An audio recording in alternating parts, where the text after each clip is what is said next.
ॐ पार्थाय प्रतिबोधितां भगवता नारायणेन स्वयं व्यासेन ग्रथितां पुराणमुनिना मध्ये महाभारतम् अद्वैतामृतवर्षिणीं भगवतीम् अष्टादशाध्यायिनीम् अम्ब त्वामनुसन्दधामि भगवद्गीते भवद्वेषिणी भगवद्गीते भवद्वेषिणी।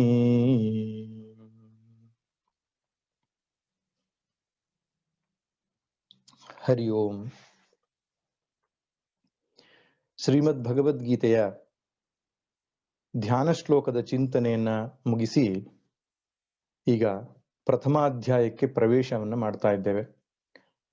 ಪ್ರಥಮಾಧ್ಯಾಯದ ಹೆಸರು ಅರ್ಜುನ ವಿಷಾದ ಯೋಗ ಅಂತ. ಇಲ್ಲಿ ಯೋಗ ಅನ್ನತಕ್ಕಂಥ ಶಬ್ದ ತುಂಬಾ ಪ್ರಸಿದ್ಧವಾದದ್ದು. ಈಗಂತೂ ಎಲ್ಲಾ ಕಡೆ ಯೋಗ ತರಗತಿಗಳು ನಡೀತಾ ಇರೋದ್ರಿಂದ ಯೋಗ ಶಬ್ದ ಗೊತ್ತಿಲ್ಲದೆ ಇರೋರು ಇಲ್ಲ. ಆದ್ದರಿಂದ ಯೋಗಾಸನಕ್ಕೆ ಯೋಗ ಅಂತ ಕೆಲವರು ತಿಳಿದುಕೊಂಡಿದ್ದಾರೆ. ಅರ್ಥವ ನಿಜವಾಗಿ ಅದಕ್ಕೆ ಆಸನ ಎಂಬುದಾಗಿ ಹೇಳ್ತಾರೆ. ಅಷ್ಟಾಂಗಗಳಲ್ಲಿ ಆಸನ ಅಂತಕ್ಕಂಥದ್ದು ಒಂದು. ಆದ್ದರಿಂದ ಅದು ಯೋಗ ಆಸನ, ಯೋಗಕ್ಕೆ ಬೇಕಾದ ಒಂದು ಅಂಗ ಆಸನ ಅಂತ.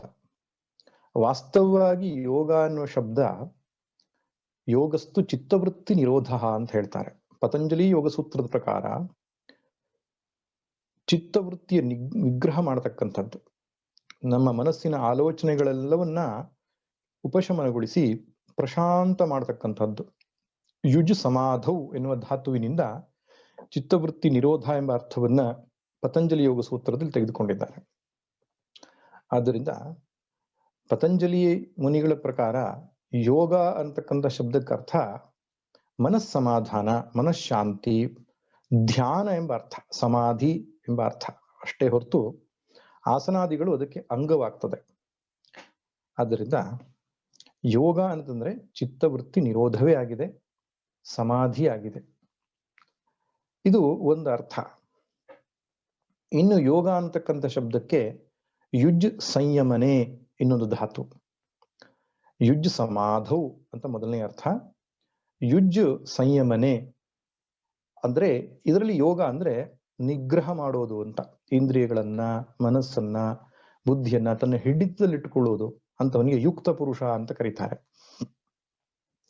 ಇನ್ನು ಮೂರನೇ ಅರ್ಥ ಯುಜ್ ಸಂಯೋಗೆ, ಎರಡು ವಸ್ತುಗಳು ಸೇರಿಕೊಳ್ಳೋದಕ್ಕೆ ಯೋಗ ಅಂತ ಕರೀತಾರೆ. ನಿಮ್ಮ ಯೋಗ ಬಹಳ ಚೆನ್ನಾಗಿದೆ ಅಂದ್ರೆ ನಿಮ್ಮ ಸೇರುವಿಕೆ ಚೆನ್ನಾಗಿದೆ ಅಂತ. ಗ್ರಹಗತಿಗಳಲ್ಲಿ ನಿಮ್ದು ಯೋಗ ಚೆನ್ನಾಗಿದೆ ಅಂದ್ರೆ ಒಳ್ಳೆ ಶುಭ ಗ್ರಹಗಳು ನಿಮ್ಗೆ ಇವಾಗ ಫಲವನ್ನು ಕೊಡ್ತಾ ಇವೆ, ಸೇರ್ಕೊಳ್ತಾ ಇವೆ ನಿಮ್ಮ ಭಾಗ್ಯದಲ್ಲಿ ಎಂಬ ಅರ್ಥದಲ್ಲಿ. ಯೋಗ ಅಂದ್ರೆ ಸೇರುವಿಕೆ ಅಂತ. ಯುಜ್ ಸಂಯೋಗೆ ಎಂಬ ಧಾತು. ಶ್ರೀಮದ್ ಭಗವದ್ಗೀತೆಯಲ್ಲಿ ಯೋಗ ಅಂತಕ್ಕಂಥ ಶಬ್ದ ಪ್ರಧಾನವಾಗಿ ಈ ಜೀವಾತ್ಮ ಪರಮಾತ್ಮರ ಸೇರುವಿಕೆಯನ್ನ ದೃಷ್ಟಿಯಲ್ಲಿಟ್ಟುಕೊಂಡು ಹೇಳಿದೆ. ಜೀವಾತ್ಮನು ಸ್ವರೂಪತಃ ಪರಮಾತ್ಮನೇ ಆಗಿದ್ದಾನೆ. ಅಜ್ಞಾನದಿಂದಾಗಿ ಶರೀರಾದಿಗಳ ಅಭಿಮಾನವನ್ನು ಹೊಂದಿ ತಾನು ಹುಟ್ಟಿದವನು, ತಾನು ಸಾಯುವವನು ಎಂಬ ಭ್ರಮೆಯನ್ನ ಹೊಂದಿದ್ದಾನೆ. ನಿಜವಾದ ತತ್ವ ಏನು ಅಂದ್ರೆ ಹುಟ್ಟದಿರುವನು ನೀನು, ಸಾಯದಿರುವನು ನೀನು, ಹುಟ್ಟು ಸಾವುಗಳ ಆಟ ಆಡುವವ ನೀನು, ಒಳಿತು ಕೆಡುಕುಗಳೆರಡು ಅಂಟದಿರ್ಪನು ನೀನು, ಒಟ್ಟು ವಿಶ್ವವೇ ನೀನು ಮಂಕುತಿಮ್ಮ. ಹುಟ್ಟದಿರುವನು ನೀನು, ಸಾಯದಿರುವನು ನೀನು, ನ ಜಾಯತೆ ಮ್ರಿಯತೆ ವಾ ಕದಾಚಿನ್ನಾಯಂ ಕುತಶ್ಚಿನ್ನ ಬಭೂವ ಕಶ್ಚಿತ್. ಉಪನಿಷತ್ತುಗಳು ಹೇಳುವ ಹಾಗೆ ಹುಟ್ಟು ಸಾವುಗಳನ್ನು ಮೀರಿದಂತಹ ನಿತ್ಯ ಸತ್ಯವಾದ ಆತ್ಮತತ್ವವೇ ನಾವೆಲ್ಲರೂ ಆಗಿದ್ರೂ ಕೂಡ ಅದನ್ನ ಮರೆತಿದ್ದೇವೆ. ಆದ್ದರಿಂದ ನಮ್ಮ ಸತ್ ಸ್ವರೂಪಕ್ಕೆ, ನಮ್ಮ ನಿಜ ಸ್ವರೂಪಕ್ಕೆ ಮರಳುವಂಥದ್ದೇ ಯೋಗವಾಗಿದೆ. ಇಲ್ಲಿ ಪರಮಾತ್ಮ ಜೀವಾತ್ಮ ಸೇರುವುದು ಎಂಬ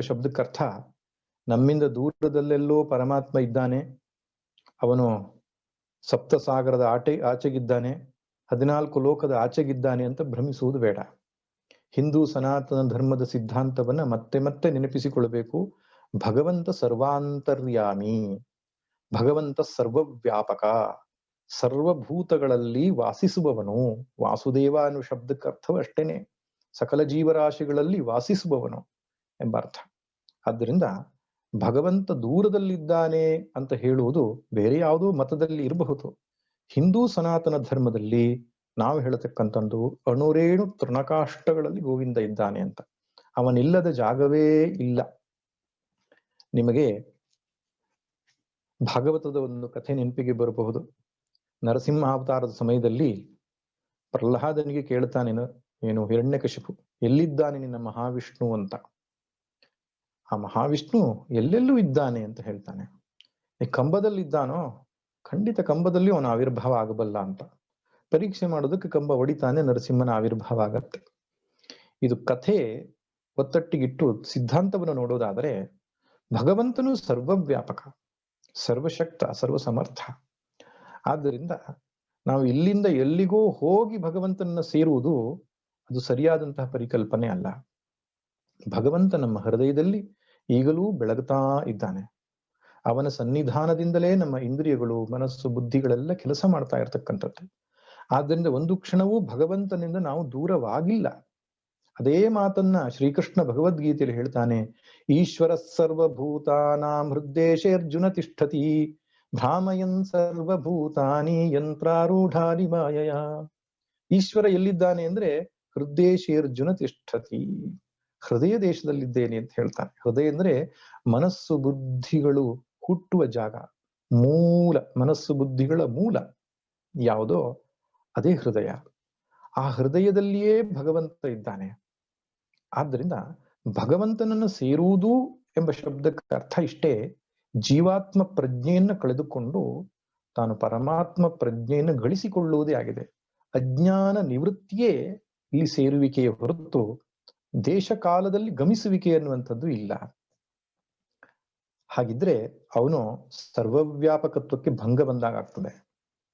ಅವಧೂತ ಗೀತೆಯಲ್ಲಿ ಒಂದ್ ಕಡೆ ಹೇಳ್ತಾರೆ, ತ್ವದ್ವ್ಯಾತ್ರಯ ವ್ಯಾಪಕತಾಹ ತಾತೆ ಧ್ಯಾನೇನ ಚೇತಃ ಪರತಾಹ ತಾತೆ ಸ್ತುತ್ಯ ವಾಕ್ ಪರತಾಹ ತಾತೆ ಕ್ಷಮಸ್ವ ನಿತ್ಯಂ ತ್ರಿವಿಧ ಅಪರಾಧಂ. ಹೇ ಭಗವಂತ, ಈ 3 ಅಪರಾಧವನ್ನು ಕ್ಷಮಿಸು ಅಂತ ಹೇಳ್ತಾರೆ ಅವಧೂತರು.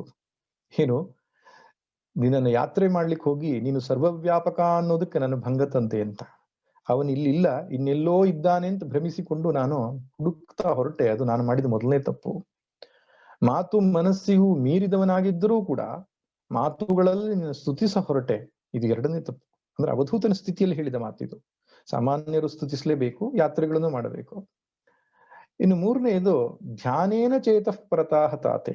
ಧ್ಯಾನ ಮಾಡ್ಲಿಕ್ಕೆ ಹೋಗಿ ನಿನ್ನನ್ನು ಗ್ರಹಿಸಬೇಕು ಅಂದುಕೊಂಡೆ, ಧ್ಯಾನವನ್ನೂ ಮೀರಿದವನು ನೀನು ಎಂಬುದನ್ನು ನಾನು ಮರೆತು ಬಿಟ್ಟೆ, ಕ್ಷಮಿಸು ಎಂಬುದಾಗಿ ಹೇಳುತ್ತಾರೆ. ವಾಸ್ತವ ಇದು. ಭಗವಂತನು ಬೇರೆಲ್ಲೋ ಇಲ್ಲ, ನಮ್ಮ ಬುದ್ಧಿಗಳಿಗೆ ಸಾಕ್ಷಿಯಾಗಿ, ಸಾಕ್ಷಿ ಚೇತ ಕೇವಲೋ ನಿರ್ಗುಣಶ್ಚ, ಅಂತಹ ಪರಮಾತ್ಮನೊಟ್ಟಿಗೆ ಸೇರುವಂಥದ್ದು. ವಿಯೋಗ ಯೋಗ ಸಂಜ್ಞಿತ ಎಂಬುದಾಗಿ ಹೇಳ್ತಾನೆ ಗೀತೆಯಲ್ಲಿ ಕೃಷ್ಣ. ಇಲ್ಲಿ ಯೋಗ ಅಂದ್ರೆ ವಿಯೋಗವಾಗುವುದು ಅಂತ. ಅನಾತ್ಮ ವಸ್ತುಗಳಿಂದ ನಾವು ಇರ್ತಕ್ಕಂಥ ತಾದಾತ್ಮ್ಯವನ್ನು ಬಿಡಿಸಿಕೊಳ್ಳೋದೇ ಆಗಿದೆ. ಜೀವಾತ್ಮ ಪ್ರಜ್ಞೆಯನ್ನು ಕಳಚಿಕೊಂಡಾಗ, ಆದ್ದರಿಂದ ಇಲ್ಲಿ ಯೋಗ ಎನ್ನುವ ಶಬ್ದಕ್ಕರ್ಥ ಭಗವದ್ಗೀತೆಯಲ್ಲಿ ಸೇರುವಿಕೆ ಅಂತ. ಜೀವಾತ್ಮನು ಪರಮಾತ್ಮನ ಸ್ವರೂಪದಲ್ಲಿ ಹೋಗಿ ನೆಲೆ ನಿಲ್ಲೋದು, ತನ್ನ ಹೃದಯದಲ್ಲೇ ಇರತಕ್ಕಂಥ ಪರಮಾತ್ಮನಲ್ಲಿ ಒಂದಾಗ್ತಕ್ಕಂಥದ್ದೇ ಯೋಗವಾಗಿದೆ. ಹಾಗಾದ್ರೆ 18 ಅಧ್ಯಾಯಗಳಿಗೆ 18 ಯೋಗದ ಹೆಸರು ಕೊಟ್ಟಿದ್ದಾರಲ್ಲ, ಭಗವದ್ಗೀತೆಯಲ್ಲಿ 18 ಯೋಗ ಇದೆಯಾ ಅಂತ ನೀವು ಕೇಳಬಹುದು. ಇದು ಬಹಳ ಮುಖ್ಯವಾದಂತಹ ಒಂದು ಪ್ರಶ್ನೆ. ಯಾಕಂದ್ರೆ ಎಷ್ಟೋ ಜನ ಎಷ್ಟು ಯೋಗಗಳಿದೆ ಅಂದ್ರೆ ತುಂಬಾ ಯೋಗಗಳಿದೆ ಅಂತ ಹೇಳ್ತಾರೆ. ಭಗವದ್ಗೀತೆಯಲ್ಲಿ ಅನೇಕ ಯೋಗಗಳನ್ನು ಹೇಳಿದ್ದಾನೆ ಭಗವಂತ ಅಂತ ಇಲ್ಲ. ಭಗವದ್ಗೀತೆಯಲ್ಲಿ ಕೃಷ್ಣ ಹೇಳಿದ್ದು 2 ಯೋಗವನ್ನ. ಅದನ್ನು ನಾನು 4ನೇ ಅಧ್ಯಾಯದಲ್ಲಿ 3ನೇ ಅಧ್ಯಾಯದ ಸಂದರ್ಭದಲ್ಲಿ ತೋರಿಸ್ತೇನೆ.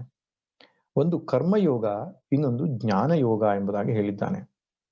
ಕರ್ಮಯೋಗ ಅಂದ್ರೆ ಅದರಲ್ಲಿ 2 ಬರ್ತದೆ, ಕರ್ಮಯೋಗ ಮತ್ತು ಉಪಾಸನಾ ಯೋಗ ಎರಡೂ ಸೇರಿಕೊಂಡು ಕರ್ಮಯೋಗ ಎಂಬ ಶಬ್ದದಲ್ಲಿ ಕರೆದಿದ್ದಾರೆ. ಇನ್ನೊಂದು ಸಾಂಖ್ಯ ಯೋಗ ಅಥವಾ ಜ್ಞಾನ ಯೋಗ ಎಂಬುದಾಗಿ ಕರೆದು ಇನ್ನೊಂದು ಯೋಗವನ್ನು ಹೇಳಿದ್ದಾನೆ. ಒಟ್ಟಿನಲ್ಲಿ ಭಗವದ್ಗೀತೆಯಲ್ಲಿ ಕೊಟ್ಟಿದ್ದು ಎರಡೇ ಯೋಗ, ಕರ್ಮಯೋಗ, ಜ್ಞಾನಯೋಗ. ಈ ಎರಡೇ ಯೋಗಗಳೇ ಸಾಕು, ಮೂರನೇ ಯೋಗ ಬೇಕಾಗಿಲ್ಲ. ಈ ಎರಡನ್ನೂ ಕೂಡ ಸ್ವಲ್ಪ ವಿಸ್ತಾರ ಮಾಡೋದಾದ್ರೆ ಕರ್ಮಯೋಗ, ಉಪಾಸನಾ ಯೋಗ, ಜ್ಞಾನಯೋಗ ಅಂತ ಮೂರು ಮಾಡಬಹುದಷ್ಟೇ. ಕರ್ಮಯೋಗದಲ್ಲಿ ನಮ್ಮೆಲ್ಲ ಪೂಜಾ ಪದ್ಧತಿಗಳು, ನಮ್ಮ ತೀರ್ಥಕ್ಷೇತ್ರ ಯಾತ್ರೆಗಳು, ಪ್ರತಿಯೊಂದು ಸೇವೆಗಳು ಎಲ್ಲವೂ ಸೇರ್ಕೊಳ್ತದೆ. ಇನ್ನು ಉಪಾಸನಾ ಯೋಗದಲ್ಲಿ ನಾವು ಮಾಡ್ತಕ್ಕಂಥ ಧ್ಯಾನಗಳೆಲ್ಲ ಸೇರ್ಕೊಳ್ತದೆ. ಈ ಕರ್ಮಯೋಗ ಮತ್ತು ಉಪಾಸನಾ ಯೋಗ ಎರಡನ್ನೂ ಸೇರಿಸಿ ಕರ್ಮಯೋಗ ಅಷ್ಟೇ ಶಬ್ದದಿಂದ ಕರೆಯುವ ಪದ್ಧತಿ ಇದೆ. ಆ ದೃಷ್ಟಿಯಿಂದ ಈ ಎರಡೂ ಯೋಗಗಳು ಚಿತ್ತಶುದ್ಧಿಯನ್ನ ಮಾಡಿಕೊಟ್ರೆ, ಜ್ಞಾನ ಯೋಗಕ್ಕೆ ಹೋದ ಮೇಲೆ ಜ್ಞಾನ ಪ್ರಾಪ್ತಿ ಮಾಡಿಕೊಂಡು ಅವನು ಮೋಕ್ಷವನ್ನ ಪಡಿತಾನೆ. ಇಷ್ಟೇ ಅಧ್ಯಾತ್ಮದ ರಹಸ್ಯ ಇರತಕ್ಕಂಥದ್ದು. ಅದರಿಂದ ಗೀತೆಯಲ್ಲಿ ಎಷ್ಟು ಯೋಗವನ್ನು ಹೇಳಿದ್ದಾರೆ ಅಂದ್ರೆ, 2 ಯೋಗ ಅಂತ ಹೇಳಿದ್ರೆ ಸರಿ, ಮ್ಯಾಕ್ಸಿಮಮ್ 3 ಯೋಗ ಹೇಳಬಹುದು.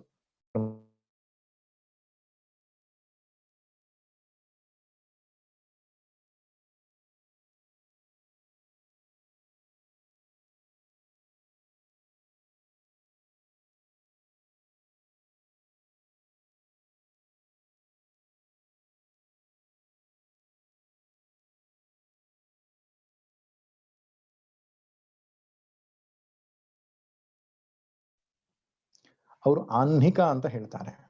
ಉಪನಿಷತ್ತುಗಳಲ್ಲಿ ವಲ್ಲಿ ಎಂಬುದಾಗಿ ಹೇಳ್ತಾರೆ. ಇನ್ನು ವೇದಗಳಿಗೆ ಹೋದಾಗ ಪ್ರಶ್ನ ಎಂಬುದಾಗಿ ಹೇಳ್ತಾರೆ. ರುದ್ರ ಪ್ರಶ್ನ, ಚಮಕ ಪ್ರಶ್ನ ಅಂದ್ರೆ ಅಧ್ಯಾಯಕ್ಕೆ ಹೇಳ್ತಕ್ಕಂಥ ಬೇರೆ ಬೇರೆ ಹೆಸರುಗಳು. ಆದ್ದರಿಂದ ಪ್ರತಿಯೊಂದು ಶಾಸ್ತ್ರದಲ್ಲಿಯೂ ಅದರದೇ ಆದಂತಹ ಒಂದು ಪರಿಭಾಷೆ ಅಂತ ಇರ್ತದೆ. ಅದನ್ನು ಅರ್ಥ ಕೊಂಡಾಗ ನಮ್ಗೆ ಸ್ವಾರಸ್ಯ ತಿಳಿಯುವಂಥದ್ದು. ಆದ್ರಿಂದ ಭಗವದ್ಗೀತೆಯಲ್ಲಿ ಅರ್ಜುನ ವಿಷಾದ ಯೋಗ ಅಂತ ಒಂದು ಯೋಗವೇ ಇದೆ ಅಂತ ಹೇಳ್ಕೊಡುದು. ಯೋಗ ಭಗವದ್ಗೀತೆಯಲ್ಲಿರುವುದು 3: ಕರ್ಮಯೋಗ, ಉಪಾಸನಾ ಯೋಗ, ಜ್ಞಾನಯೋಗ. ಕರ್ಮಯೋಗ, ಉಪಾಸನಾ ಯೋಗಗಳಿಂದ ಚಿತ್ತಶುದ್ಧಿ ಮಾಡಿಕೊಂಡು, ಜ್ಞಾನಯೋಗದಿಂದ ಜ್ಞಾನ ಪ್ರಾಪ್ತಿ ಮಾಡಿಕೊಂಡು ಮೋಕ್ಷಕ್ಕೆ ಹೋಗಬೇಕು. ಆದ್ದರಿಂದ ಈ 18 ಅಧ್ಯಾಯಗಳಲ್ಲಿರುವ ಯೋಗಗಳು 3. ಮತ್ತೆ ಪ್ರತಿಯೊಂದು ಅಧ್ಯಾಯಕ್ಕೂ ಯೋಗ ಅಂತ ಕರೆದಿದ್ಯಾಕೆ ಅಂದ್ರೆ, ಅಧ್ಯಾಯ ಎಂಬ ಹೆಸರು ಪಾರಿಭಾಷಿಕವಾಗಿ ಗೀತೆಯಲ್ಲಿ ಯೋಗ ಎಂಬುದಾಗಿ ಕರೆದಿದ್ದಾರೆ ಅಷ್ಟೇ. ಆದ್ದರಿಂದ ಅರ್ಜುನ ವಿಷಾದದ ಅಧ್ಯಾಯ ಇದು. ಮೊದಲನೇ ಅಧ್ಯಾಯದಲ್ಲಿ ಅರ್ಜುನ ದುಃಖತಪ್ತನಾದಂತಹ ಒಂದು ವಿಷಯ ಬರ್ತದೆ, ಒಂದು ವರ್ಣನೆ ಬರ್ತದೆ. ಶ್ರೀಮದ್ ಶಂಕರ ಭಗವತ್ಪಾದರು 2ನೇ ಅಧ್ಯಾಯದ 11ನೇ ಶ್ಲೋಕದಿಂದ ತಮ್ಮ ಭಾಷ್ಯವನ್ನು ಆರಂಭ ಮಾಡ್ತಾರೆ. ಅಶೋಚ್ಯಾನನ್ನ ಶೋಚಸ್ತುಂ ಪ್ರಜ್ಞಾವಾದಾಶ್ಚ ಭಾಷಸೆ ಕಥಾಸು ನ ಗತಾಸೂಶ್ಚ ನಾನು ಶೋಚಂತಿ ಪಂಡಿತಾಃ. ಈ 11ನೇ ಶ್ಲೋಕದಿಂದ ತಮ್ಮ ಭಾಷ್ಯವನ್ನ ಅಂದ್ರೆ ವರ್ಣನೆಯನ್ನ, ವಿವರಣೆಯನ್ನ ಆರಂಭ ಮಾಡ್ತಾರೆ. ಇನ್ನು ಹಿಂದಿನ ಯಾವ ಶ್ಲೋಕಗಳಿಗೂ ಅವರು ವಿವರಣೆ ಕೊಟ್ಟಿಲ್ಲ. ಇದಕ್ಕೆ ಕಾರಣ ಇಷ್ಟೇ, ಭಗವಂತನ ಉಪದೇಶ ಶುರುವಾಗುವುದು 11ನೇ ಶ್ಲೋಕದಿಂದ. ವೇದಾಂತ ಚಿಂತನೆ ಅಥವಾ ಉಪದೇಶ ಇರತಕ್ಕಂಥದ್ದು 2ನೇ ಅಧ್ಯಾಯದ 11ನೇ ಶ್ಲೋಕದ ಆದ್ರಿಂದ ಅಲ್ಲಿಂದಲೇ ತಮ್ಮ ಭಾಷ್ಯ ಗ್ರಂಥವನ್ನ ರಚಿಸ್ತಾರೆ. ಹಾಗಾದ್ರೆ ಮುಂಚಿನ ಭಾಗಗಳು ಏನಪ್ಪಾ ಅಂದ್ರೆ ಪೂರ್ವ ಪೀಠಿಕೆ ಅಥವಾ ಪರಿಚಯ ಎಂಬುದಾಗಿ ಹೇಳ್ತಾರೆ. ಮೊದಲನೇ ಅಧ್ಯಾಯವು ಈ ಭಗವದ್ಗೀತೆಯ ಒಂದು ಪರಿಚಯಾತ್ಮಕವಾಗಿರತಕ್ಕಂಥ ಭಾಗ. ಅದನ್ನು ಉಪೋದ್ಘಾತ ಎಂಬುದಾಗಿ ಕರೀತಾರೆ. ಎಲ್ಲ ಶಾಸ್ತ್ರ ಪ್ರಕಾರಗಳಲ್ಲಿಯೂ ಕೂಡ ಆರಂಭದಲ್ಲಿ ಒಂದು ಉಪೋದ್ಘಾತವನ್ನ, ಪೂರ್ವ ಪೀಠಿಕೆಯನ್ನ ಕೊಟ್ಟಿರ್ತಾರೆ. ಅದು ಕ್ರಮ. ನಾವು ಒಂದು ಸಭೆಯನ್ನು ಆರಂಭ ಮಾಡುವ ಮುಂಚೆ ಪ್ರಾಸ್ತಾವಿಕ ಭಾಷಣ ಅಂತ ಮಾಡ್ತೇವೆ. ಅಂದ್ರೆ ಈ ಸಭೆ ಯಾಕೆ ನಾವು ಆರಂಭ ಮಾಡಿದ್ದೇವೆ, ಇಲ್ಲಿ ಏನು ಕಾರ್ಯಕ್ರಮಗಳು ನಡೆಯುತ್ತೆ, ಈ ವಿಷಯವಾಗಿ ಒಂದು ಸಂಕ್ಷಿಪ್ತ ವಿವರಣೆಯನ್ನು ಕೊಟ್ಟು ಮತ್ತೆ ಮುಂದಕ್ಕೆ ಹೋಗತಕ್ಕಂಥದ್ದು. ಹಾಗೆ ಮಹಾಭಾರತ ಇರಲಿ, ರಾಮಾಯಣ ಇರಲಿ, ಕಥೆ ಆರಂಭ ಆಗುವುದಕ್ಕಿಂತ ಮುಂಚೆ ಒಂದು ಪೂರ್ವ ಪೀಠಿಕೆಯನ್ನು ಕೊಡತಕ್ಕಂಥ ಒಂದು ವ್ಯವಸ್ಥೆ ಇರ್ತದೆ. ಹಾಗೆ ಮೊದಲನೇ ಅಧ್ಯಾಯ ಅನ್ನುವಂಥದ್ದು ಪರಿಚಯಾತ್ಮಕವಾದಂತಹ ಅಧ್ಯಾಯ. ಇಲ್ಲಿ ಭಗವಂತನು ಒಂದೇ ಒಂದು ಶಬ್ದವನ್ನು ಕೂಡ ಮಾತಾಡಲ್ಲ. ಭಗವಾನುವಾಚ ಅನ್ನುವಂಥದ್ದು ಏನೂ ಇಲ್ಲ ಇಲ್ಲಿ. ಅರ್ಜುನನು ಹೇಳಿರತಕ್ಕಂಥದ್ದಿದೆ, ದುರ್ಯೋಧನ ಹೇಳಿರತಕ್ಕಂಥದ್ದಿದೆ, ಸಂಜಯ ಹೇಳಿರತಕ್ಕಂಥದ್ದಿದೆ, ಧೃತರಾಷ್ಟ್ರ ಹೇಳಿರತಕ್ಕಂಥದ್ದಿದೆ. ಭಗವಂತನ ವಾಣಿ 2ನೇ ಅಧ್ಯಾಯದಿಂದ ಆರಂಭವಾಗ್ತದೆ. ಆದರೂ ಕೂಡ ಈ ಅಧ್ಯಾಯ ಒಂದು ವಿಶೇಷವಾದ ಸ್ಥಾನವನ್ನು ಅಲಂಕರಿಸಿದೆ. ಯಾಕಂದ್ರೆ ಅಧ್ಯಾತ್ಮಶಾಸ್ತ್ರ ಅನ್ನುವಂಥದ್ದು ಈ ವೈದ್ಯಶಾಸ್ತ್ರ ಇದ್ದ ಹಾಗೆ. ವೈದ್ಯಶಾಸ್ತ್ರದಲ್ಲಿ 4 ಸಂಗತಿಗಳು ಮುಖ್ಯವಾಗ್ತದೆ. ಒಂದು ರೋಗದ ಲಕ್ಷಣ, ಮತ್ತೆ ರೋಗಕ್ಕೆ ಹೇತು, ರೋಗಕ್ಕೆ ಕಾರಣ, ನಿದಾನ, ರೋಗಕ್ಕೆ ಔಷಧ, ಮತ್ತು ಆರೋಗ್ಯ ಅಂತಕ್ಕಂಥ ಚತುರ್ವ್ಯೂಹದಿಂದ ಒಂದು ವೈದ್ಯಶಾಸ್ತ್ರ ಅಂತಕ್ಕಂಥದ್ದು, ಆರೋಗ್ಯ ಶಾಸ್ತ್ರ ಅಂತಕ್ಕಂಥ ಇರ್ತದೆ. ಅಂದ್ರೆ ಒಬ್ಬ ರೋಗಿ ವೈದ್ಯನ ಹತ್ರ ಬಂದಾಗ ಅವನು ಆ ರೋಗವನ್ನ, ಯಾವ ರೀತಿಯ ರೋಗ ಇದು ಯಾವ ಲಕ್ಷಣಗಳನ್ನು ಹೊಂದಿದೆ ಎಂಬುದನ್ನು ಸ್ಪಷ್ಟವಾಗಿ ಪರಿಶೀಲನೆ ಮಾಡಬೇಕು. ಡಯಾಗ್ನೈಸ್ ಮಾಡೋದು ಅಂತ ಹೇಳ್ತಾರೆ, ಹುಡುಕೋದು, ರೋಗ ಯಾವುದು ಅಂತ ಕಂಡು ಹಿಡಿಯೋದು. ಇದೇ ಚಾಣಾಕ್ಷ ವೈದ್ಯನ ಲಕ್ಷಣ. ಸ್ಪಷ್ಟವಾಗಿ ಇದಮಿತ್ತಂ, ಇದೇ ಕಾರಣ, ಇದೇ ರೋಗದ ಲಕ್ಷಣ ಎಂಬುದಾಗಿ ತಿಳ್ಕೊಳ್ತಾನೆ. ಯಾವಾಗ ರೋಗದ ಲಕ್ಷಣ ಸ್ಪಷ್ಟವಾಗಿ ಗೊತ್ತಾಗತ್ತೋ, ರೋಗಕ್ಕೆ ಕಾರಣ ಎನ್ನುವುದು ಕೂಡ ಅವನು ಊಹಿಸಬೇಕಾಗ್ತದೆ. ತನ್ನ ಅನುಭವದ ಆಧಾರದ ಮೇಲೆ ಅನುಮಾನವನ್ನು ಮಾಡಬೇಕಾಗ್ತದೆ. ಅನುಮಾನ ಅಂದ್ರೆ ಅಂದಾಜು ಎಂಬ ಅರ್ಥವಲ್ಲ, ತನ್ನ ಜ್ಞಾನದ ಆಧಾರದ ಮೇಲೆ ನಿಖರವಾಗಿ ನಿಶ್ಚಯಿಸಬೇಕಾಗ್ತದೆ, ಇದೇ ಕಾರಣದಿಂದಲೇ ಅವನಿಗೆ ರೋಗ ಬಂದಿದೆ ಅಂತ. ಎಷ್ಟೋ ಸಲ ವೈದ್ಯರು ಯಶಸ್ವಿ ಆಗದೇ ಇರುವುದಕ್ಕೆ ಕಾರಣ ಏನು ಅಂದ್ರೆ, ರೋಗಕ್ಕೆ ನಿಶ್ಚಿತವಾದ ಕಾರಣವನ್ನು ಕಂಡು ಹಿಡಿಯುವುದಕ್ಕೆ ಕಷ್ಟವಾಗ್ತದೆ. ಅದಕ್ಕೆ ಅವರು ಅನೇಕ ಟೆಸ್ಟ್ಗಳನ್ನು ಮಾಡ್ಕೊಂಡು ಬನ್ನಿ ಅಂತ ಹೇಳ್ತಾರೆ. ಟೆಸ್ಟ್ ಮಾಡ್ಕೊಂಡು ಬಂದ ಮೇಲೂ ಒಮ್ಮೊಮ್ಮೆ ಗೊತ್ತಾಗ್ತಿದ್ದಾಗ ಯಾವುದೋ ಒಂದು ಔಷಧಿ ಕೊಡ್ತಾರೆ, ಒಂದು ವಾರ ಅದನ್ನು ಬಳಸಿ ಅಂತ ಹೇಳ್ತಾರೆ. ಒಂದು ವಾರ ಬಂದು ಮತ್ತೆ ತೋರಿಸಿದ ಮೇಲೆ ಅದು ಕೆಲಸ ಮಾಡ್ಲಿಲ್ಲ ಅಂದ್ರೆ ಇನ್ನೊಂದು ಯಾವುದೋ ಒಂದು ಔಷಧಿ ಕೊಡ್ತಾರೆ.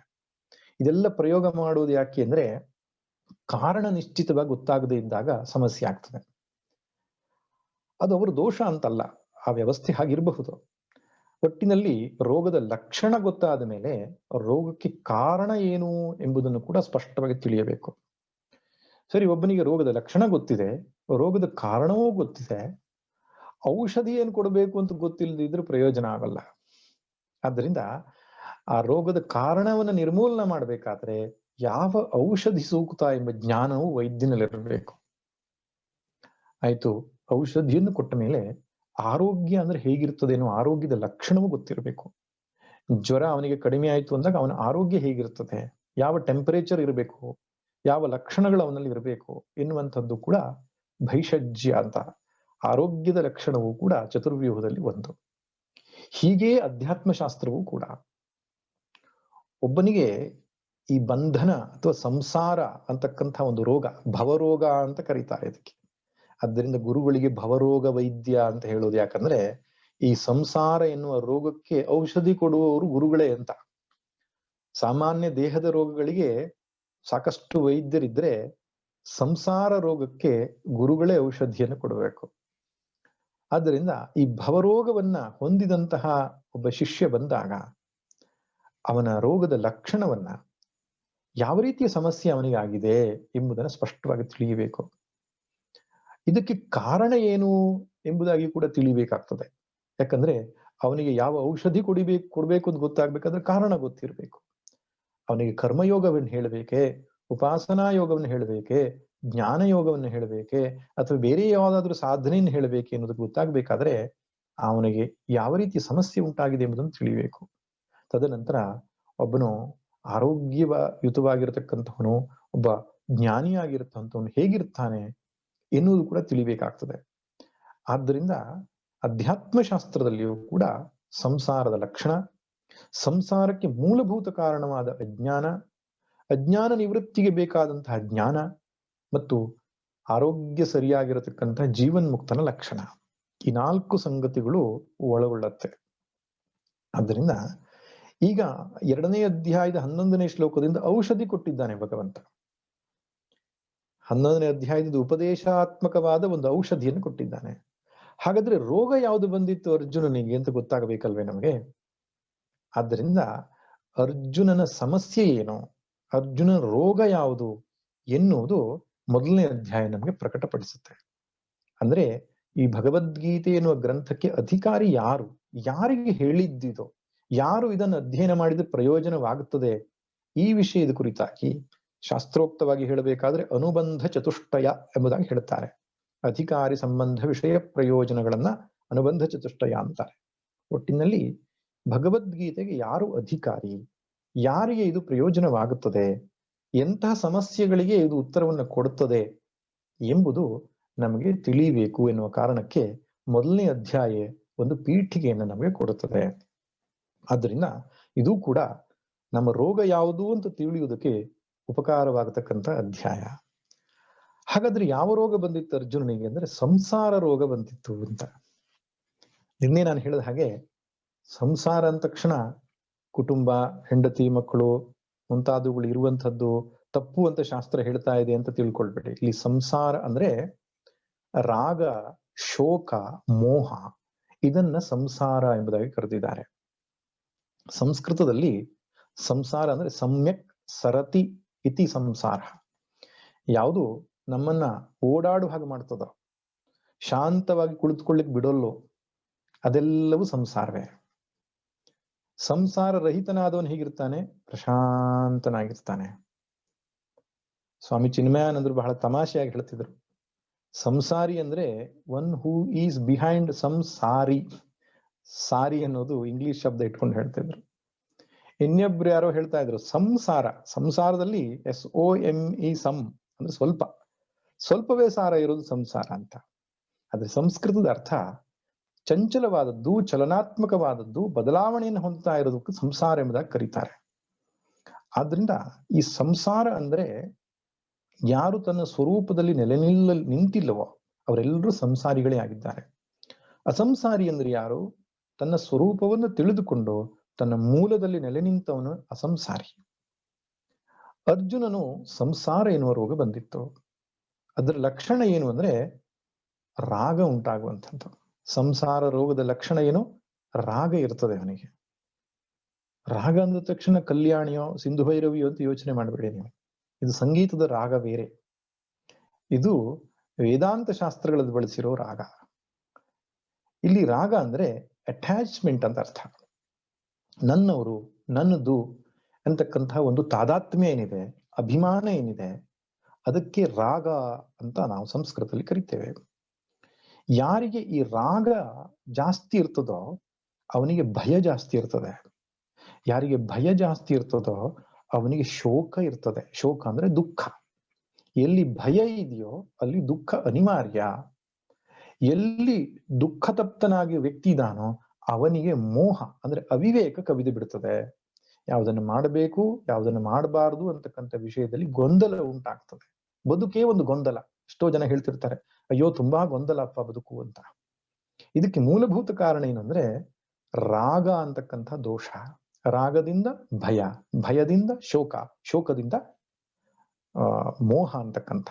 ರಾಗ, ಭಯ, ಶೋಕ, ಮೋಹಗಳೇ ಸಂಸಾರದ ಲಕ್ಷಣ. ಯಾರಿಗೆ ರಾಗ, ಭಯ, ಶೋಕ, ಮೋಹಗಳಿದೆಯೋ ಅವನು ಸಂಸಾರಿ. ಯಾರಿಗೆ ಇದು ಇಲ್ಲವೋ ಅವನು ಅಸಂಸಾರಿ. ಎಲ್ಲಿಯ ತನಕ ಈ ರಾಗ ಇರ್ತದೋ ಅಲ್ಲಿಯ ತನಕ ನಮ್ಗೆ ನೆಮ್ಮದಿಯಿಂದ ಇರ್ಲಿಕ್ಕೆ ಬಿಡಲ್ಲ ಅದು. ಭೋಗೇ ರೋಗ ಭಯಂ, ಕುಲೇ ಚ್ಯುತಿ ಭಯಂ, ವಿತ್ತೇ ನೃಪಾಲಾದ್ ಭಯಂ, ಮಾನೇ ದೈನ್ಯ ಭಯಂ, ಬಲೇ ರಿಪು ಭಯಂ, ರೂಪೇ ಜರಾಯ ಭಯಂ, ಸರ್ವಂ ವಸ್ತು ಭಯಾನ್ವಿತಂ, ಭುವಿ ನೃಣಾಂ ವೈರಾಗ್ಯಮೇವ ಭಯಂ. ಭರ್ತೃಹರಿ ಬಹಳ ಚೆನ್ನಾಗಿ ಹೇಳಿದ್ದಾನೆ. ಭರ್ತೃಹರಿ ಎನ್ನುವಂತಹ ಮಹಾಕವಿ, ದಾರ್ಶನಿಕ ಶತಕತ್ರಯವನ್ನು ಬರೆದಿದ್ದಾನೆ. ನೀತಿ ಶತಕ, ವೈರಾಗ್ಯ ಶತಕ, ಶೃಂಗಾರ ಶತಕ ಅಂತ. ಅವನ ವೈರಾಗ್ಯ ಶತಕದಲ್ಲಿ ಬರತಕ್ಕಂಥ ಮಾತಿದು. ಭರ್ತೃಹರಿ ಶಬ್ದವನ್ನು ಹೇಳದೆ ಅವನು ಈ ರಾಗದಿಂದ ಹೊರಗಡೆ ಬಂದಿರೋ ಒಂದು ಕಥೆಯನ್ನು ನಾನು ಹೇಳಬೇಕಾಗ್ತದೆ. ಭರ್ತೃಹರಿ ರಾಜನಾಗಿದ್ದಂತೆ. ಅವನು ವಿಕ್ರಮಾದಿತ್ಯನ ಅಣ್ಣ ಎಂಬುದಾಗಿ ಹೇಳ್ತಾರೆ. ಉಜ್ಜಯಿನಿ ಅವನ ರಾಜ್ಯವಾಗಿತ್ತು. ಮಧ್ಯಪ್ರದೇಶದಲ್ಲಿ ಉಜ್ಜಯಿನಿ ಎನ್ನುವ ಜಾಗ ಇದೆಯಲ್ಲ, ಈಗ ಅಲ್ಲಿಗೆ ಹೋದ್ರೂ ಕೂಡ ಭರ್ತೃಹರಿ ತಪಸ್ಸು ಮಾಡಿರತಕ್ಕಂಥ ಗುಹೆ ಮುಂತಾದವುಗಳನ್ನು ತೋರಿಸ್ತಾರೆ. ಭರ್ತೃಹರಿ ರಾಜನಾಗಿದ್ದಾಗ ಅವನಿಗೆ ವೈರಾಗ್ಯ ಬರತಕ್ಕಂತಹ ಒಂದು ಸಂದರ್ಭ ಬರ್ತದೆ. ಒಬ್ಬ ಮುನಿ, ತಪಸ್ವಿ ಮಂತ್ರಿಸಿದ ಒಂದು ಹಣ್ಣನ್ನ ತಂದು ಭರ್ತೃಹರಿಯ ಕೈಗೆ ಕೊಡ್ತಾನೆ. ಹೇ ಭರ್ತೃಹರಿ, ನೀನು ರಾಜ, ನೀನು ಚೆನ್ನಾಗಿರ್ಬೇಕು, ಆರೋಗ್ಯವಾಗಿರ್ಬೇಕು, ದಷ್ಟಪುಷ್ಟವಾಗಿರ್ಬೇಕು, ಆದ್ರಿಂದ ಅಭಿಮಂತ್ರಿಸಿದ ಈ ಹಣ್ಣನ್ನ ನೀನು ತಿಂದು ಸುಖವಾಗಿ ಬಾಳುವಂತ ಆ ಮಹಾತ್ಮ ಹೊರಟು ಹೋಗ್ತಾನೆ. ರಾಜನಿಗೆ ಅವನ ರಾಣಿಯ ಮೇಲೆ ತುಂಬಾ ಪ್ರೀತಿ. ರಾಣಿ ಚೆನ್ನಾಗಿದ್ರೆ ನಾನು ಚೆನ್ನಾಗಿರ್ತೇನೆ, ಆದ್ರಿಂದ ಈ ಹಣ್ಣನ್ನ ನಾನು ತಿನ್ನೋದ್ರ ಬದಲಾಗಿ ಮಹಾರಾಣಿಗೆ ಕೊಡ್ತೀನಿ ಅಂತ ತೆಗೆದುಕೊಂಡು ಹೋಗಿ ಅವಳ ಅಂತಃಪುರದಲ್ಲಿ ಅವಳ ಹತ್ರ ಕೊಟ್ಬಿಟ್ಟು ರಾಜ ಬರ್ತಾನೆ. ಎಷ್ಟು ಆಶ್ಚರ್ಯ ಅಂದ್ರೆ ಆ ಮಹಾರಾಣಿಗೆ ಸೇನಾಧಿಪತಿಯಲ್ಲಿ ಆಸಕ್ತಿ. ಅವಳು ಯೋಚನೆ ಮಾಡ್ತಾಳೆ, ನಾನು ಈ ಹಣ್ಣನ್ನು ತಿಂದು ಚೆನ್ನಾಗಿರುವುದಕ್ಕಿಂತ ಸೇನಾಧಿಪತಿ ತಿಂದ್ರೆ ಅವನನ್ನು ನೋಡಿ ನಾನು ಖುಷಿ ಪಡಬಹುದು ಅಂತ ಅದನ್ನ ಗುಟ್ಟಾಗಿ ಅವನನ್ನು ಕರೆಸಿ ಸೇನಾಧಿಪತಿ ಕೈಗೆ ಕೊಡ್ತಾಳೆ. ಸೇನಾಧಿಪತಿ ಅವನು ಯೋಚನೆ ಮಾಡ್ತಾನೆ, ಇದನ್ನ ನಾನು ತಿಂದು ಖುಷಿ ಪಡೋದಕ್ಕಿಂತ ನನಗೆ ಖುಷಿ ಕೊಡತಕ್ಕಂತಹ ಆಸ್ಥಾನದ ನೃತ್ಯಗಾತಿ ಇದ್ದಾಳಲ್ಲ, ಅವಳಿಗೆ ನಾನು ಕೊಡ್ತೇನೆ ಅಂತ ಯೋಚನೆ ಮಾಡಿ ಅವಳಿಗೆ ಹೋಗಿ ಆ ಹಣ್ಣನ್ನ ಕೊಡ್ತಾನಂತೆ. ಆಶ್ಚರ್ಯ ಏನು ಅಂದ್ರೆ, ಆ ನೃತ್ಯಗಾತಿಯ ಮನಸ್ಸು ರಾಜನ ಮೇಲಿತ್ತು. ಅವಳು ಯೋಚನೆ ಮಾಡ್ತಾಳೆ, ಈ ಹಣ್ಣು ನಾನು ತಿನ್ನೋದ್ರ ಬದಲಾಗಿ ನಾನು ಭರ್ತೃಹರಿಗೆ ಕೊಟ್ರೆ, ಮಹಾರಾಜನಿಗೆ ಕೊಟ್ರೆ ಅವನು ಚೆನ್ನಾಗಿರೋದನ್ನ ನೋಡಿ ನಾನು ಸಂತೋಷ ಪಡ್ಬೋದು ಅಂತ ಆ ಹಣ್ಣನ್ನ ಹಿಂತಿರುಗಿಸಿ ಆ ಭರ್ತೃಹರಿ ಕೈಗೆ ತಂದು ಕೊಡ್ತಾಳೆ. ಹಣ್ಣನ್ನು ನೋಡ್ತಾನೆ, ಆಶ್ಚರ್ಯವಾಗ್ತದೆ ಅವನಿಗೆ. ನಾನು ಮಹಾರಾಣಿಗೆ ಕೊಟ್ಟ ಹಣ್ಣು ನರ್ತಕಿಯ ಕೈಯಿಂದ ಹೇಗೆ ಬಂತು? ವಿಚಾರಣೆ ಮಾಡ್ತಾ ಮಾಡ್ತಾ ಹೋದಾಗ ಸತ್ಯದ ಅರಿವಾಯ್ತು ಅವನಿಗೆ. ನಾವು ಯಾವುದು ಸತ್ಯ ಅಂತ ಮಾಡ್ಕೊಂಡಿದ್ದೇವೆ, ಯಾವುದು ಸತ್ಯ ಅಲ್ಲ, ಅದರ ಬಣ್ಣವೇ ಬೇರೆ ಇದೆ ಅಂತ ಗೊತ್ತಾದ ಮೇಲೆ ತಾನು ರಾಜ್ಯಭಾರವನ್ನ ತಮ್ಮನಿಗೆ ವಹಿಸಿಕೊಟ್ಟು ವೈರಾಗ್ಯವನ್ನ ತಾಳಿ ಕಾಡಿಗೆ ಹೋಗ್ತಾನೆ, ತಪಸ್ಸನ್ನ ಮಾಡ್ತಾನೆ. ನಂತರ ಈ ವೈರಾಗ್ಯ ಶತಕವನ್ನ ಬರೀತಾನೆ. 100 ಶ್ಲೋಕಗಳು ವೈರಾಗ್ಯದ ಮೇಲೆ ಇರ್ತಕ್ಕಂಥದ್ದು. ಅದರಲ್ಲಿ ಒಂದು ಶ್ಲೋಕ ಇದು, ಭೋಗೇ ರೋಗ ಭಯಂ. ಎಲ್ಲಿಯ ತನಕ ನಾವು ಅಟ್ಯಾಚ್ಮೆಂಟ್ ಹೊಂದಿರ್ತೇವೆ ಅಲ್ಲಿಯ ತನಕ ಭಯ ಇರುತ್ತೆ ಎಂಬುದಾಗಿ ಬರೆದಿದ್ದಾನೆ. ಕುಲೇ ಚ್ಯುತಿ ಭಯಂ. ಭೋಗವನ್ನು ಅನುಭವಿಸಿದ್ರೆ ರೋಗದ ಭಯ ಬರ್ತದೆ. ನಮ್ಮ ಕುಲದ ಬಗ್ಗೆ ಅಭಿಮಾನವನ್ನು ಹೊಂದಿದ್ರೆ ಚ್ಯುತಿ ಆಗ್ತಕ್ಕಂತಹ ಭಯ ಬರ್ತದೆ. ವಿತ್ತೇ ನೃಪಾಲಾತ್ ಭಯಂ. ಸಂಪಾದನೆ ತುಂಬಾ ಮಾಡ್ತಿದ್ರೆ ಟ್ಯಾಕ್ಸ್ ಆಫೀಸರ್ ಭಯ ಬರ್ತದೆ. ವಿತ್ತೇ ನೃಪಾಲಾತ್ ಭಯಂ. ಮಾನೇ ದೈನ್ಯ ಭಯಂ. ಆ ದೊಡ್ಡ ಜನ ಅಂತ ಅಭಿಮಾನ ಪಟ್ಟುಕೊಂಡು ತಿರ್ಗಾಡಿದ್ರೆ 4 ಪರಿಸ್ಥಿತಿ ಬಂದಾಗ, ಕೇಳೋ ಪ್ರಸಂಗ ಬಂದಾಗ ನಮ್ಮ ದೈನ್ಯದ ಭಯ ಬರ್ತದೆ. ಬಲೇ ರಿಪು ಭಯಂ. ಶಕ್ತಿ ಇದ್ರೆ ವೈರ್ಯ ಭಯ ಬರ್ತದೆ. ಸೌಂದರ್ಯ ಇದ್ರೆ ಏನು ಜರ ವೃದ್ಧಾಪ್ಯ ಬರ್ತಕ್ಕಂಥ ಭಯ ಬರ್ತದೆ. ಸೊ ಯಾವುದೇ ವಸ್ತುವಿಗೆ ನಾವು ಅಟ್ಯಾಚ್ ಆಗಿದ್ರೂ ಕೂಡ ಫ್ರೀ ಗಿಫ್ಟ್ ಆಗಿ ಭಯ ಬರ್ತದೆ ಅಂತ. ಹಾಗಾದ್ರೆ ನಿರ್ಭೀತನಾಗಲಿಕ್ಕೆ ಪರಿಹಾರ ಏನು? ವೈರಾಗ್ಯಮೇವಾ ಭಯಂ. ಯಾವುದಕ್ಕೂ ತಾದಾತ್ಮ್ಯ ಪಡೆದುಕೊಳ್ಳದೆ ಭಗವಂತನಲ್ಲಿ ತಾದಾತ್ಮ್ಯವನ್ನು ಪಡೆದಿದ್ರೆ ಅಥವಾ ಸ್ವರೂಪದಲ್ಲಿ ತಾದಾತ್ಮ್ಯ ಪಡೆಯುವುದು ಒಂದೇ ಶಾಂತಿ ಸಮಾಧಾನಕ್ಕೆ ದಾರಿ ಎಂಬುದಾಗಿ ಅವನು ಹೇಳ್ತಾನೆ. ಆದ್ರಿಂದ ನಾವು ಎಷ್ಟು ಅಟ್ಯಾಚ್ ಆಗ್ತೇವೋ, ಎಷ್ಟು ರಾಗವನ್ನು ಹೊಂದುತ್ತೇವೋ ಅಷ್ಟು ನಮಗೆ ಭಯ ಮತ್ತು ದುಃಖ ಉಂಟಾಗುತ್ತದೆ. ನೋಡಿ, ರಾಗ ಅನ್ನುವ ಶಬ್ದಕ್ಕೂ ಪ್ರೇಮ ಎನ್ನುವ ಶಬ್ದಕ್ಕೂ ಬಹಳ ವ್ಯತ್ಯಾಸ ಇದೆ. ಮಕ್ಕಳಲ್ಲಿ ಗಂಡ ಹೆಂಡಿರ ಮಧ್ಯೆ, ತಮ್ಮ ವ್ಯವಸ್ಥೆಯ ಮಧ್ಯೆ ರಾಗ ಅನ್ನೋದು ದೋಷ, ಆದ್ರೆ ಪ್ರೇಮ ಅನ್ನೋದು ದೋಷ ಅಲ್ಲ. ಪ್ರೇಮ ಅನ್ನುವಂಥದ್ದು ಇನ್ನೊಬ್ಬರ ಹಿತವನ್ನು ಬಯಸುತ್ತೆ, ಇನ್ನೊಬ್ಬರ ಶ್ರೇಯಸ್ಸನ್ನ ಬಯಸುತ್ತೆ. ತಾನೂ ಚೆನ್ನಾಗಿರ್ಬೇಕು, ಅವನೂ ಚೆನ್ನಾಗಿರ್ಬೇಕು ಎನ್ನುವ ಭಾವ ಇರುವಂಥದ್ದು ಪ್ರೇಮ. ಆದ್ರೆ ರಾಗ ಅನ್ನುವಂಥದ್ದು ಹಾಗಲ್ಲ. ಅವರೆಲ್ಲ ಇರುವುದು ನನ್ನ ಸುಖಕ್ಕಾಗಿ ಅಂತ, ನನಗೆ ಸುಖ ಕೊಡ್ಲಿಕ್ಕೆ ಅವರು ಹುಟ್ಟಿರುವಂಥದ್ದು, ನಾನು ಚೆನ್ನಾಗಿರ್ಬೇಕು ಎನ್ನುವ ಭಾವಕ್ಕೆ ರಾಗ ಅಂತ ಹೇಳ್ತಾರೆ. ಈ ರಾಗ ಎಲ್ಲಿವರೆಗೆ ಇರ್ತದೋ ಅಲ್ಲಿ ತನಕ ಭಯ ಇರ್ತದೆ. ಯಾಕೆ ಭಯ ಹೇಳಿ? ಆ ವಸ್ತು ಬಿಟ್ಟು ಹೋಗ್ತದೇನೋ, ನನಗೆ ಸುಖವನ್ನು ಕೊಡುವಲ್ವೇನೋ, ಅಥವಾ ನನಗೆ ಏನಾದ್ರೂ ತೊಂದರೆ ಆಗ್ತದೇನೋ ಎನ್ನುವಂತಹ ಭಯ ಕಾಡುತ್ತದೆ. ಆದ್ರೆ ಪ್ರೇಮದಲ್ಲಿ ಹಾಗಲ್ಲ. ಅದು ಏನನ್ನು ಅಪೇಕ್ಷಿಸುವುದಿಲ್ಲ, ಇನ್ನೊಬ್ಬನ ಹಿತವನ್ನ ಶ್ರೇಯಸ್ಸನ್ನ ಬಯಸುವುದಾದ್ರಿಂದ ಅಲ್ಲಿ ಭಯವಿರುವುದಿಲ್ಲ. ಆದ್ದರಿಂದ 2 ಶಬ್ದಗಳಿಗೆ ಸ್ಪಷ್ಟವಾದಂತಹ ಜ್ಞಾನ ಬೇಕು ನಮಗೆ. ರಾಗ ಅನ್ನುವುದು ದೋಷ, ಯಾಕಂದ್ರೆ ಸರ್ವಾತ್ಮ ಭಾವ ಎನ್ನುವುದು ಶ್ರೇಷ್ಠ ಗುಣ ಎಂಬುದಾಗಿ ಶಾಸ್ತ್ರ ಹೇಳುತ್ತೆ. ಮಹಾತ್ಮನು ವಿಶ್ವಪ್ರೇಮಿಯಾಗಿರ್ತಾನೆ, ಇಡೀ ಜಗತ್ತನ್ನೇ ಪ್ರೀತಿಸ್ತಾನೆ, ಅದು ಶ್ರೇಷ್ಠವಾದ ಗುಣ. ಇನ್ನೊಬ್ಬರಿಗೆ ಸಂತೋಷವನ್ನು ಕೊಡತಕ್ಕಂಥದ್ದು, ಅದರಲ್ಲೇ ಸಂತೋಷವನ್ನು ಕಾಣುವಂಥದ್ದು, ಅದು ಅಧ್ಯಾತ್ಮದಲ್ಲಿ ಒಳ್ಳೆಯ ಗುಣ. ಆದ್ರೆ ತನ್ನ ಸಂತೋಷಕ್ಕಾಗಿಯೇ ಇವೆಲ್ಲವೂ ಇರುವುದು ಎಂಬ ಭಾವನೆ ತಾಳುವಂಥದ್ದು ರಾಗ ಎಂಬುದಾಗಿ ಹೇಳ್ತಾರೆ. ಅದರಿಂದ ಭಯ ಉಂಟಾಗ್ತದೆ. ಭಯ ಎಲ್ಲಿದೆಯೋ ಅಲ್ಲಿ ದುಃಖ ನಿಶ್ಚಿತವಾಗಿರ್ತದೆ. ನೋಡಿ, 2 ಕಾರಣಗಳಿಂದ ನಮಗೆ ದುಃಖ ಆಗ್ತದೆ. ಒಂದು, ನಾವು ಪಡೆಯಬೇಕಿದ್ದು ಸಿಗದಿದ್ದಾಗ ದುಃಖ, ಪಡೆದದ್ದು ನಷ್ಟವಾದಾಗ ದುಃಖ. 3ನೇದು ಕಾರಣ, ಪಡೆದದ್ದು ಕಳೆದುಕೊಳ್ಳುತ್ತೇನೆ ಅಂತಕ್ಕಂಥ ಭಯದಿಂದ ಉಂಟಾಗುವ ದುಃಖ. ಆದ್ರಿಂದ ಭಯ ಇದ್ದವನು ಶಾಂತಿಯಿಂದ ಇರ್ಲಿಕ್ಕೆ ಸಾಧ್ಯ ಇಲ್ಲ. ನನಗೆ ಭಯನೂ ಇದೆ ಸ್ವಾಮಿ, ಶಾಂತವಾಗಿ ಇದ್ದೇನೆ ಅಂತ ಹೇಳಲಿಕ್ಕಾಗಲ್ಲ.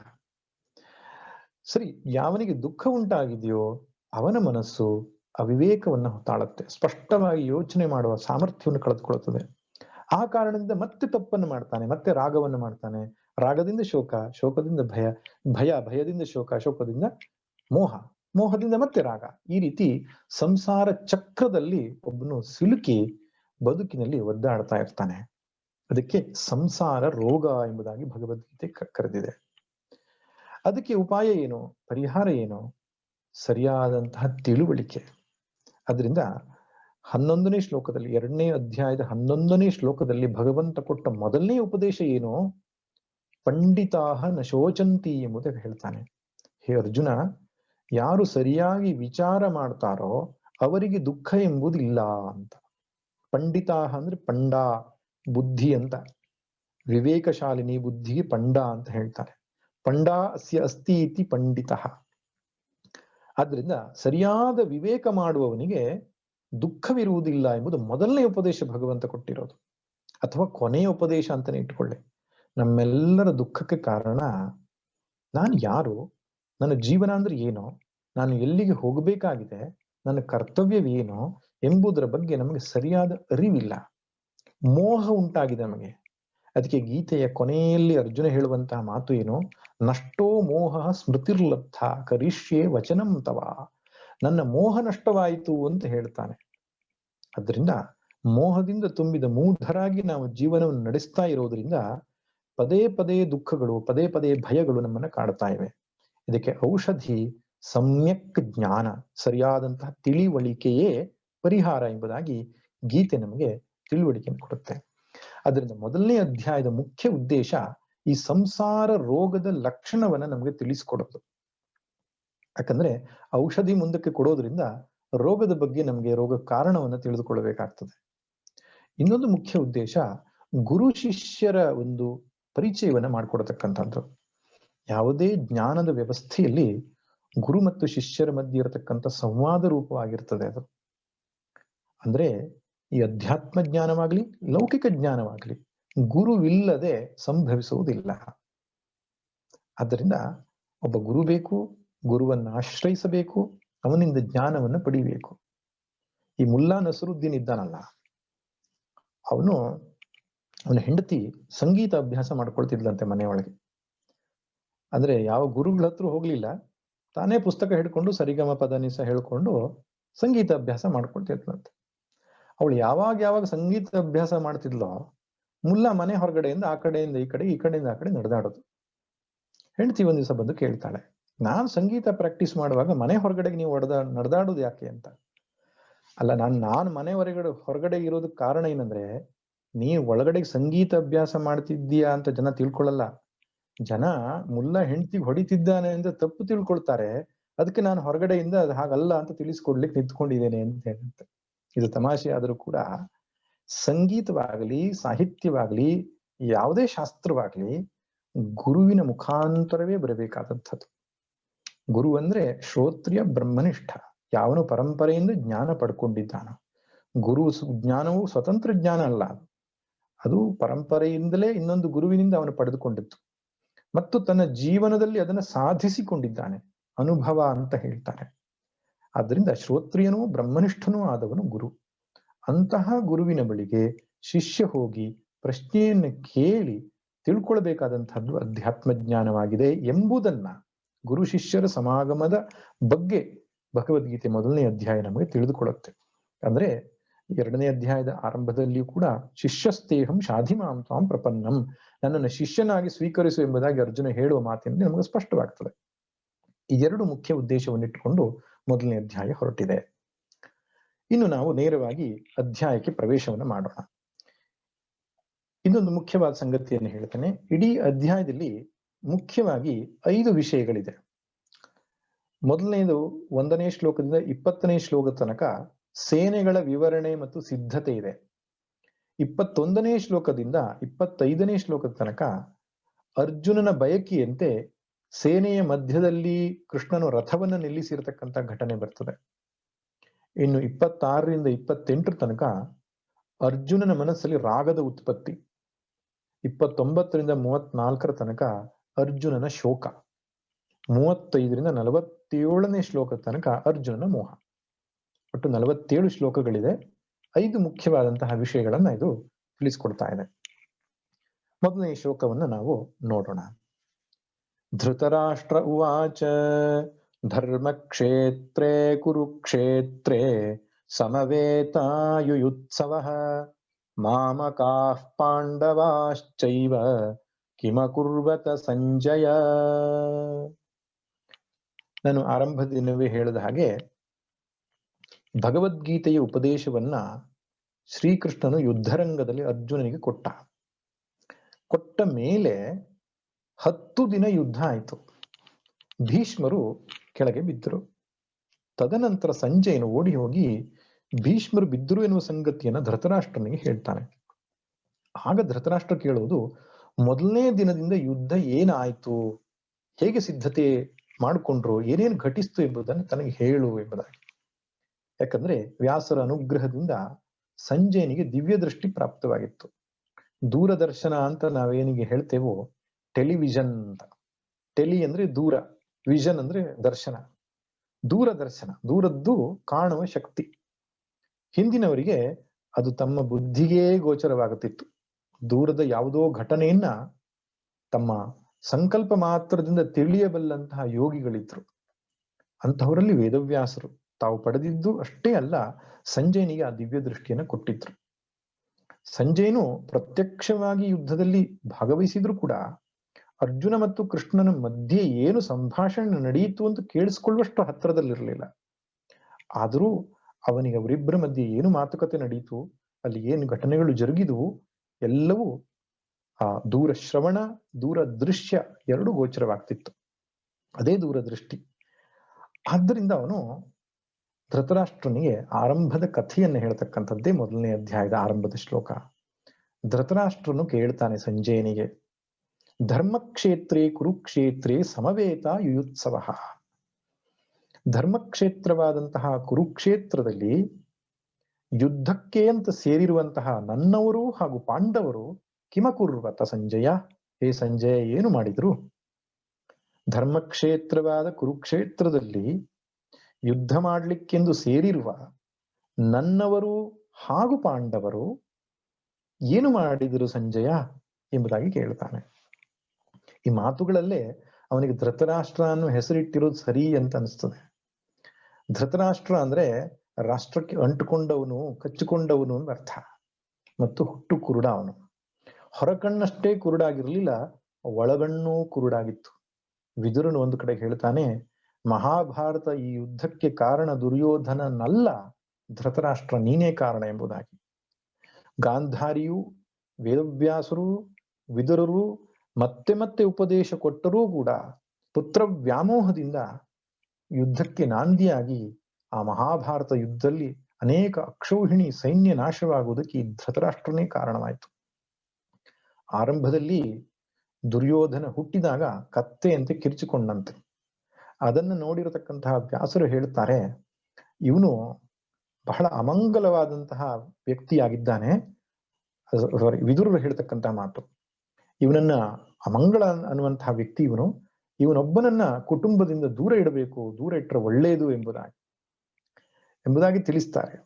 ಹಾಗಿದ್ರೂ ಕೂಡ ದುರ್ಯೋಧನ ದೂರ ಮಾಡದೇನೆ ಧೃತರಾಷ್ಟ್ರ ಅವನೆಲ್ಲ ಕುಬುದ್ಧಿಗಳಿಗೆ ಪೋಷಣೆಯನ್ನು ಕೊಟ್ಟು ಇಂತಹ ಅವನತಿಗೆ ಕಾರಣನಾಗಿದ್ದ, ಮೂಲ ಪುರುಷನಾಗಿದ್ದ. ಈ ಮಾತನ್ನ ಅವನೇ ಇಲ್ಲಿ ವ್ಯಕ್ತಪಡಿಸ್ತಾ ಇದ್ದಾನೆ.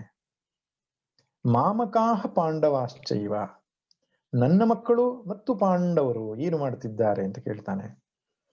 ಅವರಿಬ್ಬರೂ ಕೂಡ ಕುರುವಂಶ ಸಂಭೂತರೇ ಆಗಿದ್ರು ಕೂಡ ಅವರೆಲ್ಲರೂ ನನ್ನ ಮಕ್ಕಳೇ ಅಂತಕ್ಕಂಥ ಭಾವನೆ ಅವನಿಗೆ ಇರಲಿಲ್ಲ ಆರಂಭದಿಂದಲೂ ಕೂಡ. ಹೇಗಾದ್ರೂ ಮಾಡಿ ಪಾಂಡವರನ್ನು ದೂರ ಮಾಡಬೇಕು, ಪಾಂಡವರು ಪ್ರಸಿದ್ಧಿಗೆ ಬರುತ್ತಿರುವುದನ್ನು ನೋಡಿ ಅಸೂಯೆಯಿಂದ ನೊಂದುಕೊಳ್ತಾ ಇದ್ದ ಅವನು. ಶಕುನಿ ಹಾಗೂ ಕಣಿಕ ಅವರಿಬ್ಬರ ಸಹಾಯವನ್ನು ಪಡೆದುಕೊಂಡು ಹೇಗಾದ್ರೂ ಮಾಡಿ ಪಾಂಡವರನ್ನ ದೂರ ಮಾಡಬೇಕು, ನನ್ನ ಮಗನಿಗೆ ಪಟ್ಟಗಟ್ಟಬೇಕು, ಅವನಿಗೆ ನಾನು ಎಲ್ಲ ಅವಕಾಶವನ್ನು ಕಲ್ಪಿಸಬೇಕು ಎಂಬ ಕಾರಣಕ್ಕಾಗಿ ಅವನು ಅನೇಕ ರೀತಿಯಾದ ಕುತಂತ್ರಗಳಿಗೂ ಕೂಡ ಅವಕಾಶವನ್ನು ಕೊಟ್ಟಿದ್ದಾನೆ. ಮೇಲ್ನೋಟಕ್ಕೆ ತಾನು ಸಂಭಾವಿತನಂತೆ ತೋರಿಸಿಕೊಂಡ್ರೂ ಕೂಡ ಎಲ್ಲ ಕುಬುದ್ಧಿಗಳನ್ನ ಒಳಗೊಂಡು ಒಳಗಣ್ಣು ಗುರುಡನಾಗಿದ್ದ ಧೃತರಾಷ್ಟ್ರ. ಆದ್ದರಿಂದ ಕೇಳ್ತಾನೆ, ಧರ್ಮಕ್ಷೇತ್ರವಾದ ಕುರುಕ್ಷೇತ್ರದಲ್ಲಿ ಯುದ್ಧಕ್ಕೆಂದೇ ಸೇರಿರತಕ್ಕಂತಹ ನನ್ನ ಮಕ್ಕಳು ಮತ್ತು ಪಾಂಡವರು ಅಂತ. ಇಲ್ಲಿ ಒಂದು ನನ್ನ ಮಕ್ಕಳು ಮತ್ತು ಪಾಂಡವರು ಅಂತ ಹೇಳುವಲ್ಲಿ ಅವನ ಕುರುಡು ಗಣ್ಣು ಕಾಣಿಸುವ ಹಾಗೆ, ಇನ್ನೊಂದು ಅರ್ಥ ಇಲ್ಲಿ ಹೊರಹೊಮ್ಮುತ್ತದೆ. ಯುದ್ಧಕ್ಕೆಂದೇ ಸೇರಿರುವವರು ಏನು ಮಾಡಿದ್ರು, ಯುದ್ಧಕ್ಕೆಂದೇ ಸೇರಿರುವವರು ಏನ್ ಮಾಡ್ಲಿಕ್ಕೆ ಸಾಧ್ಯ? ಯುದ್ಧ ಮಾಡ್ಬೇಕು ಅಷ್ಟೇ. ಆದ್ರೂ ಯಾಕೆ ಈ ಪ್ರಶ್ನೆ ಕೇಳ್ತಾನೆ ಅಂತ ಹೇಳಿದ್ರೆ, ಎಲ್ಲೋ ಒಂದು ಕಡೆಗೆ ಅವರಿಗೆ ಮನಸ್ಸಿಗೆ ಕೌರವರಿಗೆ ಕೊಟ್ಟು ಬಿಡೋಣ ರಾಜ್ಯವನ್ನ, ನಾವು ಮತ್ತೆ ಕಾಡಿಗೆ ಹೋಗೋಣ ಅಂತೇನಾದ್ರೂ ಮನಸ್ಸು ಬಂತೋ ಎನ್ನುವಂತಹ ಸಂಶಯವೂ ಇರಬಹುದು. ಒಟ್ಟಿನಲ್ಲಿ ಕುರುಕ್ಷೇತ್ರದಲ್ಲಿ ಏನು ನಡೆಯಿತು ಎಂಬುದಾಗಿ ಕೇಳಿದ್ದಾನೆ. ಅದಕ್ಕೆ ಧರ್ಮಕ್ಷೇತ್ರ ಎಂಬ ವಿಶೇಷಣವನ್ನು ಕೊಟ್ಟಿದ್ದಾರೆ. ಈಗಲೂ ಕೂಡ ನಾವು ದೆಹಲಿಯ ಸಮೀಪದಲ್ಲಿ ಕುರುಕ್ಷೇತ್ರ ಅನ್ನುವಂಥ ಜಾಗ ತೋರಿಸ್ತಾರೆ. ಅಲ್ಲಿನ ವೃಕ್ಷವನ್ನು ಕೂಡ ತೋರಿಸ್ತಾರೆ. ಅಲ್ಲಿಯೇ ಗೀತೋಪದೇಶ ನಡೆದದ್ದು ಎಂಬುದಾಗಿ ಹೇಳ್ತಾರೆ. ಇನ್ನೊಂದು ಕೂಡ ಜನಜನಿತವಾದ ಕಥೆ ಏನಂದ್ರೆ, ಆ ಕುರುಕ್ಷೇತ್ರದ ಒಳಗೆ ಒಂದು ಇಬ್ಬರು ಸೇರ್ಕೊಂಡ್ಬಿಟ್ರೆ ಹೋದ ತಕ್ಷಣ ಜಗಳ ಆಗ್ತದೆ ಅಂತ ಒಂದು ಭ್ರಮೆ ಕೂಡ ಇದೆ. ಹಾಗೇನಿಲ್ಲ. ಕುರುಕ್ಷೇತ್ರ ಅದು ಧರ್ಮಕ್ಷೇತ್ರ ಅಂತ. ಹಿಂದೆ ದೇವತೆಗಳು ಋಷಿಗಳು ತಪಸ್ಸು ಮಾಡಿ ಸಿದ್ಧಿಯನ್ನು ಪಡ್ಕೊಂಡಂತ ಜಾಗ ಆಗಿತ್ತು. ಈ ಹೊಡೆದಾಟ ಮಾಡೋದಕ್ಕೆ ಧರ್ಮಕ್ಷೇತ್ರ ಯಾಕೆ ಬೇಕು? ಯಾವುದೋ ದೊಡ್ಡ ಬಯಲಿದ್ರೆ ಸಾಕಲ್ಲ. ಹಾಗಲ್ಲ. ಕ್ಷತ್ರಿಯರು ಮಾಡತಕ್ಕಂತಹ ಯುದ್ಧ ಅದೊಂದು ಯೋಗವಾಗಿತ್ತು, ಅದೊಂದು ಸಾಧನೆಯಾಗಿತ್ತು. ಕ್ಷತ್ರಿಯರಿಗೆ ಯುದ್ಧ ಎನ್ನುವುದು ಒಂದು ತಪಸ್ಸು. ಆ ಮೂಲಕವಾಗಿ ಪರಮಾತ್ಮನನ್ನ ಆರಾಧಿಸ್ತಕ್ಕಂತಹ ಒಂದು ಸಾಧನೆಯಾಗಿತ್ತು. ಆದ್ರಿಂದ ಯುದ್ಧದಲ್ಲಿ ಯಾರು ಮಡಿತಾರೋ ಅವರು ವೀರ ಸ್ವರ್ಗವನ್ನು ಪಡಿತಾರೆ ಎಂಬಂತಹದ್ದು ಸ್ಮೃತಿವಾಣಿ. ಆದ್ರಿಂದ ಯುದ್ಧ ಮಾಡುವುದು ಧರ್ಮ ಯುದ್ಧವಾಗಬೇಕು. ಯುದ್ಧ ಮಾಡುವ ಸಮಯದಲ್ಲಿ ಧರ್ಮ ಪ್ರಜ್ಞೆ ಇರಬೇಕು, ಕರ್ತವ್ಯ ಪ್ರಜ್ಞೆ ಇರಬೇಕು. ಅಲ್ಲಿ ಅನೈತಿಕವಾದಂತಹ ಅನ್ಯಾಯವಾದಂತಹ ವ್ಯವಹಾರ ನಡೆಯಕೂಡದು. ಆದ್ದರಿಂದ ಯುದ್ಧ ಮಾಡುವಂತಹ ಒಂದು ಶ್ರೇಷ್ಠ ಕರ್ಮ, ಪವಿತ್ರವಾದ ಕರ್ಮಕ್ಕೆ ಪವಿತ್ರವಾದ ಭೂಮಿಯೇ ಬೇಕಾಗ್ತದೆ. ಆದ್ರಿಂದ ಕುರುಕ್ಷೇತ್ರ ಅನ್ನುವಂತಹ ಪವಿತ್ರವಾದಂತಹ ಭೂಮಿಯನ್ನ, ಧರ್ಮಕ್ಷೇತ್ರವಾದಂತಹ ಕುರುಕ್ಷೇತ್ರವನ್ನ ಆಯ್ದುಕೊಂಡಿದ್ರು. ಅಲ್ಲಿ ಏನು ಮಾಡಿದ್ರು? ನನ್ನ ಮಕ್ಕಳು ಪಾಂಡವರು ಏನು ಮಾಡಿದರು ಎಂಬುದಾಗಿ ಹೇಳು. ಆರಂಭದಿಂದ ಏನು ನಡೆಯಿತು ಎನ್ನುವುದು ಅವನ ಪ್ರಶ್ನೆ. ಅದಕ್ಕೆ ಸಂಜಯನು ಹೇಳ್ತಾನೆ, ದೃಷ್ಟ್ವಾತು ಪಾಂಡವಾನೀಕಂ ವ್ಯೂಢಂ ದುರ್ಯೋಧನಸ್ತದಾ ಆಚಾರ್ಯಮುಪಸಂಗಮ್ಯ ರಾಜಾವಚನಮಬ್ರವೀತ್. ಸಂಜಯನು ಬಹಳ ಸುಂದರವಾಗಿ ಮಾತಾಡ್ತಾನೆ. ದೃಷ್ಟ್ವಾತು ಪಾಂಡವಾನೀಕಂ ವ್ಯೂಢಂ ದುರ್ಯೋಧನಸ್ತದ. ಪಾಂಡವರ ಅನೇಕವನ್ನ, ಅನೇಕ ಅಂದ್ರೆ ಸೇನೆ, ಪಾಂಡವರ ಸೇನೆಯನ್ನ ದುರ್ಯೋಧನನು ನೋಡ್ತಾನೆ. ವ್ಯೂಢಂ ಅಂದ್ರೆ ವ್ಯೂಹ. ಈ ಯುದ್ಧದಲ್ಲಿ ಸೇನೆಯನ್ನ ನಿಲ್ಲಿಸುವುದಕ್ಕೆ ಅನೇಕ ವ್ಯೂಹಗಳನ್ನ ಮಾಡ್ತಾ ಇದ್ರು. ತಂತ್ರ ಪ್ರತಿತಂತ್ರಗಳ ಮೂಲಕ ಯುದ್ಧ ನಡೀತಾ ಇತ್ತು. ಉದಾಹರಣೆಗೆ ಕೌರವರು ಶಕಟ ವ್ಯೂಹವನ್ನ ಮಾಡಿದರೆ ಪಾಂಡವರು ಕ್ರೌಂಚ ವ್ಯೂಹವನ್ನ ಮಾಡ್ತಾ ಇದ್ರು. ಕೌರವರು ಶೇನ ವ್ಯೂಹವನ್ನು ಮಾಡಿದ್ರೆ ಇವರು ಮಕರ ವ್ಯೂಹವನ್ನು ಮಾಡ್ತಾ ಇದ್ರು. ಇವರು ಗರುಡ ವ್ಯೂಹವನ್ನು ಮಾಡಿದ್ರೆ ಅವರು ಚಂದ್ರ ವ್ಯೂಹವನ್ನು ಮಾಡ್ತಾ ಇದ್ರು. ಹಾಗೆ ಕ್ರೌಂಚ ವ್ಯೂಹ, ವಜ್ರವ್ಯೂಹ, ಪದ್ಮವ್ಯೂಹ, ಚಕ್ರವ್ಯೂಹ, ತುಂಬಾ ಪ್ರಸಿದ್ಧವಾದ ಅಭಿಮನ್ಯು ಒಳಹುಕ್ಕು ಹಿಂತಿರುಗಿ ಬರ್ಲಿಕ್ಕೆ ಆಗದೆ ಇರತಕ್ಕಂತಹ ಚಕ್ರ, ಇವೆಲ್ಲ ವ್ಯೂಹ ಅಂತ ಹೇಳ್ತಾರೆ. ವ್ಯೂಹ ಅಂದ್ರೆ ಒಂದು ವಿಶೇಷವಾದ ಆಕಾರದಲ್ಲಿ ಸೇನೆಯನ್ನು ನಿಲ್ಲಿಸೋದು. ಶಕಟ ಅಂದ್ರೆ ಎತ್ತಿನ ಬಂಡಿ. ಎತ್ತಿನ ಬಂಡಿ ಆಕಾರದಲ್ಲಿ ಸೇನೆಯನ್ನು ನಿಲ್ಲಿಸಿ ಪ್ರತಿಯೊಂದು ಆಯಕಟ್ಟಿನ ಜಾಗದಲ್ಲಿ ವಿಶೇಷವಾದ ಸೇನಾಧಿಪತಿಗಳು ಅದಂತ ಮಹಾವೀರರು ಇರ್ತಿದ್ರು. ಅದಕ್ಕೆ ಪ್ರತಿವ್ಯೂಹವನ್ನು ನಿರ್ಮಾಣ ಮಾಡಬೇಕಾಗಿತ್ತು ಈ ಪಕ್ಷದವರು. ಆ ವ್ಯೂಹದ ಒಂದು ನಿರ್ಮಾಣವೇ ಬಹಳ ಕುಶಲವಾದಂಥದ್ದು, ಶ್ರೇಷ್ಠವಾದಂಥದ್ದು. ಅದಕ್ಕೆ ಪಾಂಡವರು ಅವತ್ತಿನ ದಿನ ನಿಲ್ಲಿಸಿದಂತಹ ವ್ಯೂಹ ಯಾವುದಿತ್ತು ಅಂದ್ರೆ ಪದ್ಮವ್ಯೂಹ. ಆ ಪದ್ಮವ್ಯೂಹದಲ್ಲಿ ಏನು ಸೇನೆಯನ್ನು ನಿಲ್ಲಿಸಿದ್ರೋ ಅದನ್ನ ನೋಡಿ ದುರ್ಯೋಧನ ಓಡಿ ಹೋಗ್ತಾನೆ. ಯಾರ ಹತ್ರ? ಆಚಾರ್ಯರಾದಂತಹ ದ್ರೋಣರ ಹತ್ರ ಹೋಗ್ತಾನೆ. ರಾಜಾವಚನಮಬ್ರವೀತ್. ರಾಜನು ಈ ರೀತಿಯಾಗಿ ಹೇಳ್ದ ಎಂಬುದಾಗಿ ಸಂಜಯ ಹೇಳ್ತಿದ್ದಾನೆ. ನೋಡಿ, ಬಹಳ ಸೂಕ್ಷ್ಮವಾದ ಮಾತು. ರಾಜ ಯಾರು? ಧೃತರಾಷ್ಟ್ರನೇ ರಾಜ. ದುರ್ಯೋಧನನಿಗೂ ಯುವರಾಜ್ಯ ಪಟ್ಟವನ್ನು ಕಟ್ಟಿದ್ದರೋ ಇಲ್ವೋ, ರಾಜ ಎಂಬ ಹೆಸರಿಗೆ ತಕ್ಕನಾದವನು ಧೃತರಾಷ್ಟ್ರ ಮಾತ್ರ. ಹಾಗಿದ್ದಾಗ ದುರ್ಯೋಧನ ರಾಜ ಎಂಬುದಾಗಿ ಸಂಬೋಧಿಸ್ತಾನೆ ಸಂಜಯ. ಅಂದ್ರೆ ಅರ್ಥ ಏನು?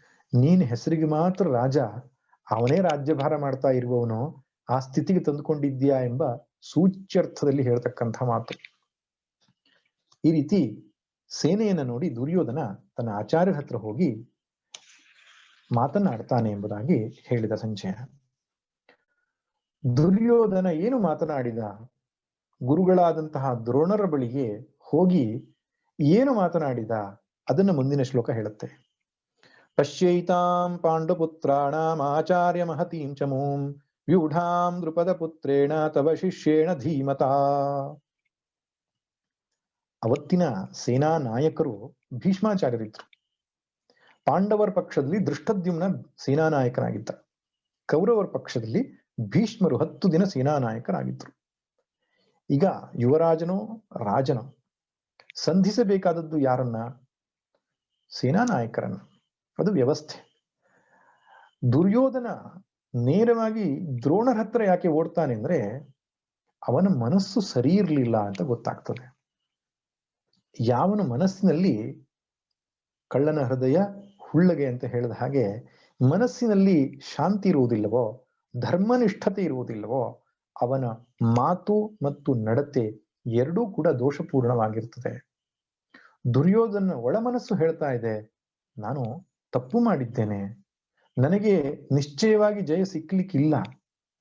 ಇದೆಲ್ಲದಕ್ಕೆ ಕಾರಣ ನನ್ನ ಪಕ್ಷದಲ್ಲೇ ನನ್ನ ವಿರೋಧದವರು ಇರಬಹುದು ಎನ್ನುವ ಸಂಶಯ ಅವನನ್ನು ಕಾಡ್ತಾ ಇತ್ತು.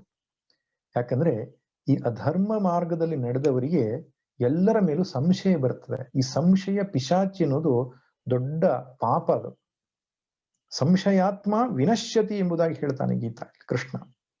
ಈ ಸಂಶಯ ಯಾಕೆ ಬರ್ತದೆ ಅಂದ್ರೆ ನಮ್ಮಲ್ಲಿ ಪಾಪವಿದ್ದಾಗ ಈ ರೀತಿ ಸಂಶಯಗಳು ಕಾಡುತ್ತೆ ನಮ್ಮನ್ನ. ದುರ್ಯೋಧನ ಸಾಕಷ್ಟು ಪಾಪವನ್ನ ಮಾಡಿದ್ದರಿಂದ ಅವನ ಪಕ್ಷದ ಮೇಲೆಯೇ ವಿಶ್ವಾಸ ಅವನಿಗಿಲ್ಲ.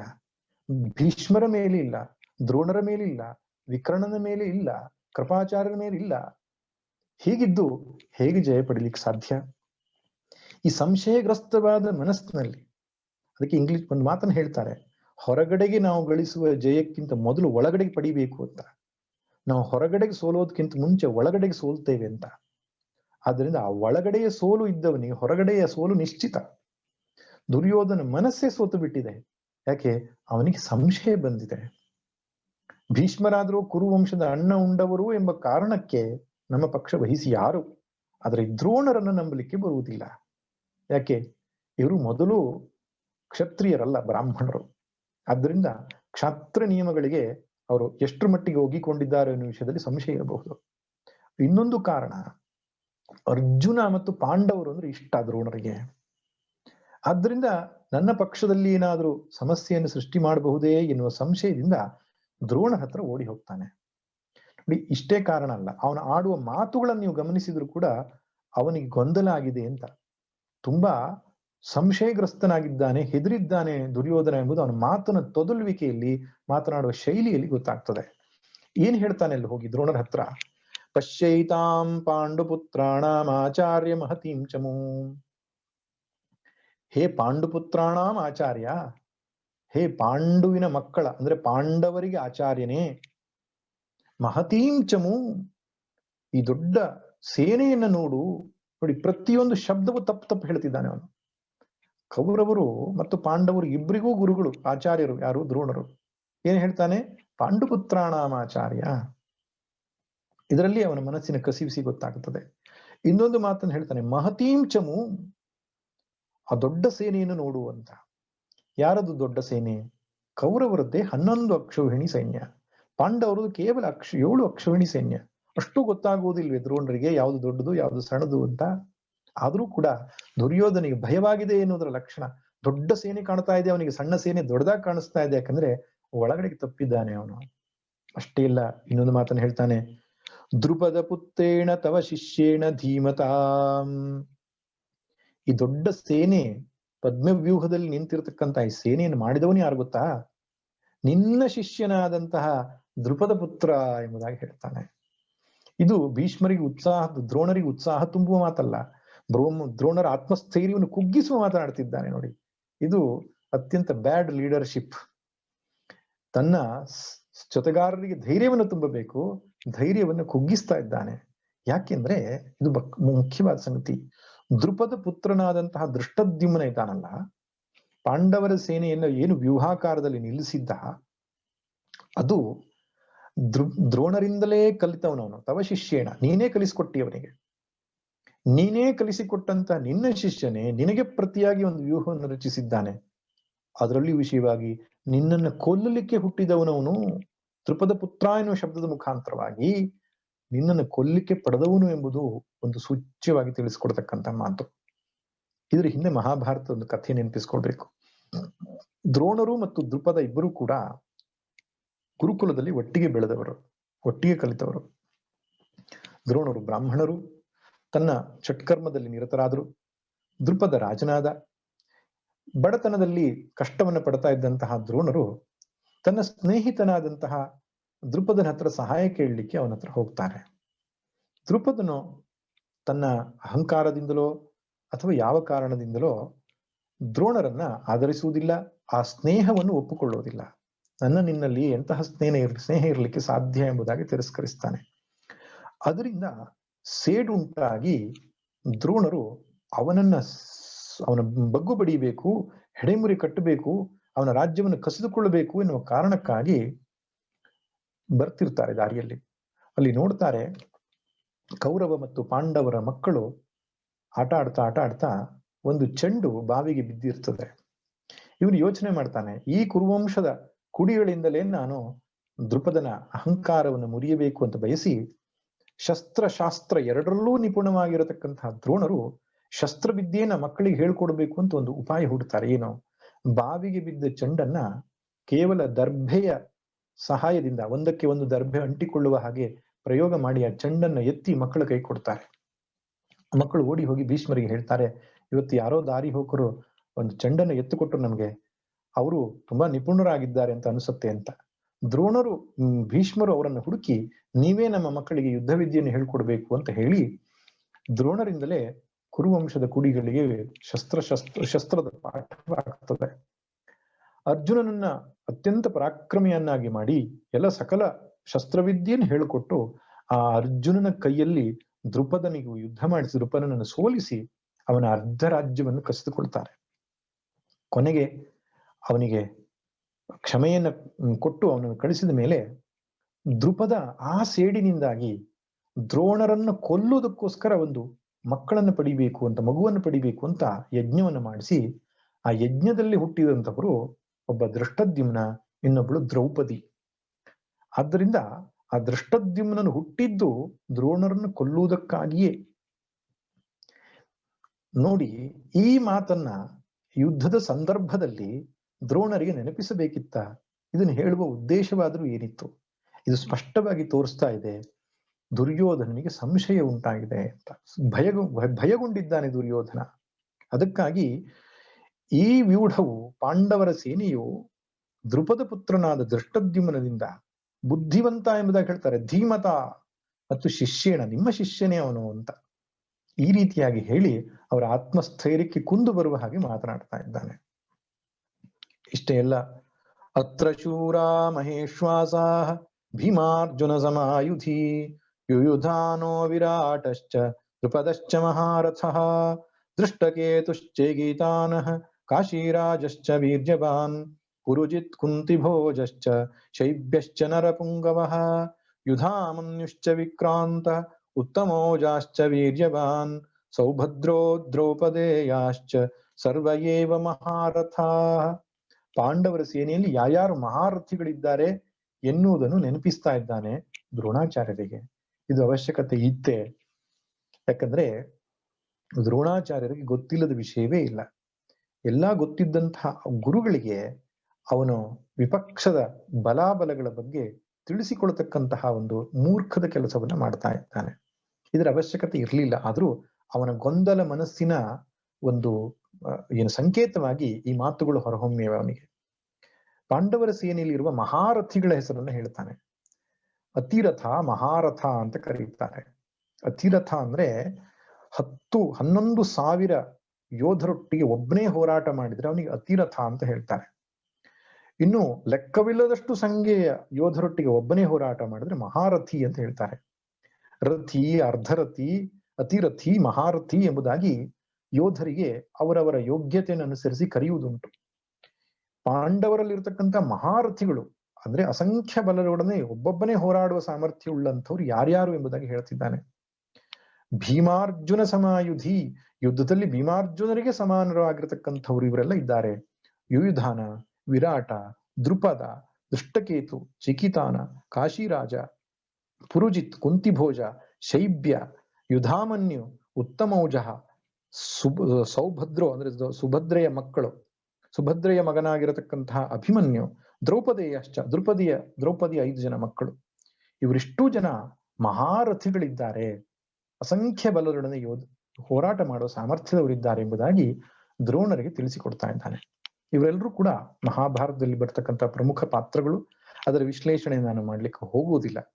ನಮ್ಮ ಉದ್ದೇಶ ಗೀತಾ ಜ್ಞಾನದ ಒಂದು ಚಿಂತನೆ ಆದದ್ರಿಂದ ಇಷ್ಟು ಮಹಾರಥಿಗಳ ಪರಿಚಯವನ್ನ ದುರ್ಯೋಧನ ದ್ರೋಣರಿಗೆ ಮಾಡಿಕೊಟ್ಟು ತನ್ನ ಮನಸ್ಥಿತಿಯನ್ನ ಹೊರಸೂಸ್ತಾ ಇದ್ದಾನೆ. ಈ ಘಟನೆಯನ್ನ ಸಂಜಯನು ಧೃತರಾಷ್ಟ್ರನಿಗೆ ಹೇಳ್ತಾ ಇದ್ದಾನೆ. ಮುಂದಿನ ವಿಷಯವನ್ನ ನಾವು ನಾಳೆ ದಿನ ನೋಡುವ ಪ್ರಯತ್ನ ಮಾಡೋಣ. ಇವತ್ತಿಗೆ ಸಮಯವಾಗಿದೆ. ಸರ್ವೇ ಭವಂತು ಸುಖಿನಃ, ಸರ್ವೇ ಸಂತು ನಿರಾಮಯಾಃ, ಸರ್ವೇ ಭದ್ರಾಣಿ ಪಶ್ಯಂತು, ಮಾ ಕಶ್ಚಿತ್ ದುಃಖ ಭಾಗ್ ಭವೇತ್.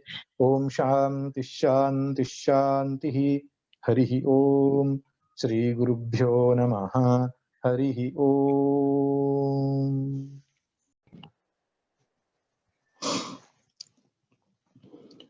ಓಂ. ಸದಾಶಿವಸಮಾರಂಭಾಂ ಶಂಕರಾಚಾರ್ಯ ಮಧ್ಯಮಾಂ ಅಸ್ಮದಾಚಾರ್ಯ ಪರ್ಯಂತ